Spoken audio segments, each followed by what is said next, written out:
What's up guys, this is a quick editing breakdown of these images I took in Zurich recently. First up, I apologize for the unprofessional setup.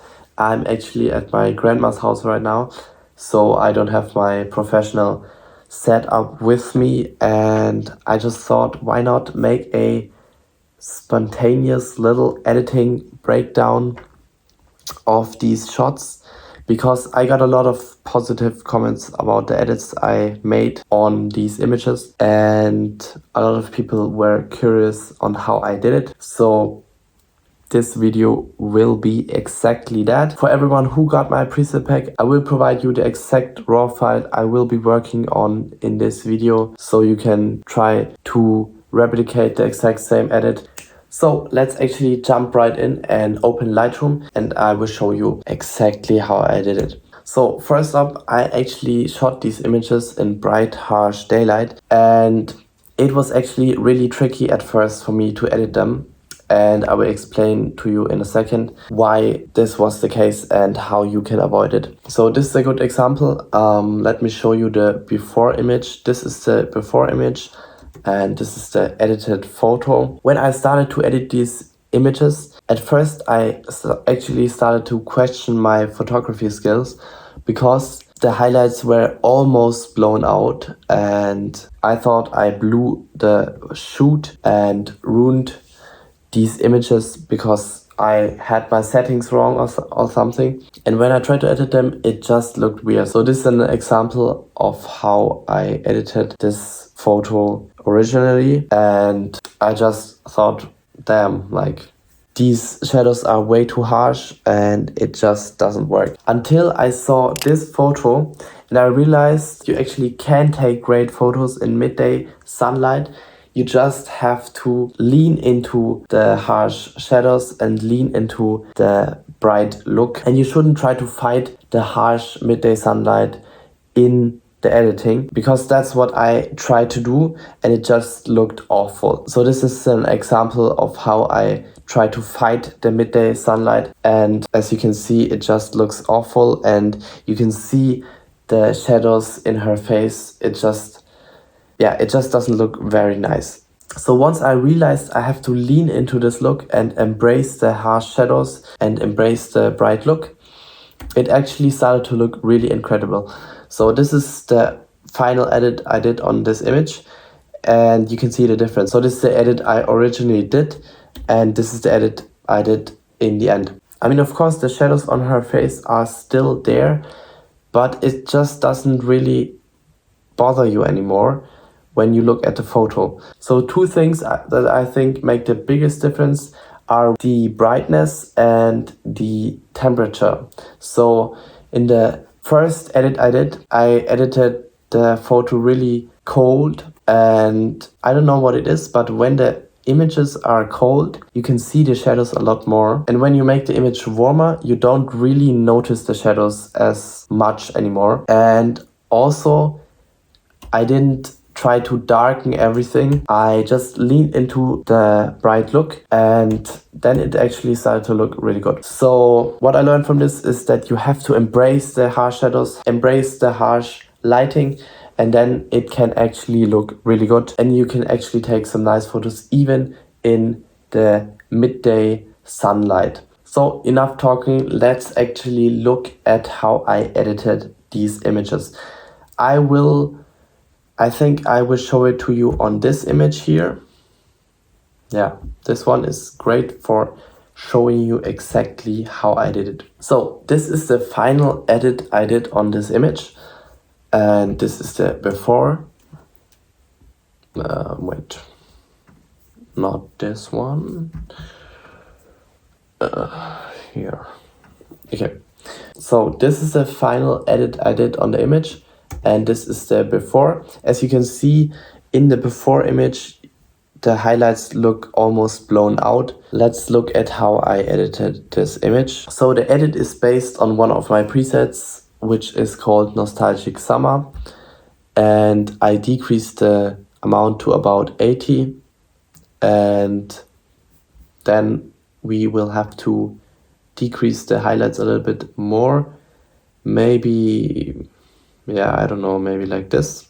And decrease the temperature just a little bit, maybe to 5600 or something like this. And that's basically it for the general edit. Depending on the image, I also did some adjustments to the HSL. And for this image, I think the greens or the yellows are a little bit too saturated. So let's bring it down to about -21. For this image, I think decreasing the yellows just looks a little bit better. It's different for every image, but for this one, the yellows are just a little bit too saturated in my opinion. Yeah, that's the before, that's the after. And I think this is already looking pretty good. Yeah, that's the original edit. This is the edit we just did. Of course, I probably did some adjustments still. I don't know, maybe I did some adjustments to the blues.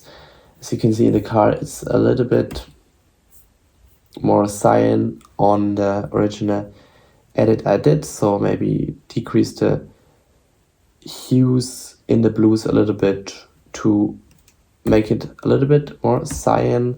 But I think this is looking pretty similar now to the original edit I did. Of course, it's not the exact same, but that's about how I did it. So now that we looked at the exposure and the colors, there's only one thing left, and that is the masking. Let's actually look at the different masks I used for this image real quick. So let's open the masking here. And the first mask I did was a mask for the car, because I often like to increase the clarity and the shadows or the white a little bit on the car. And for this mask, I increased the shadows a little bit, very slightly, but it just makes the car stand out a little bit more. You could also increase the whites instead of the shadows, because on a black car, it sometimes looks better to keep the blacks as they are and just increase the highlights and the whites on the car a little bit. And sometimes this can work better. For this image, I used the shadows here.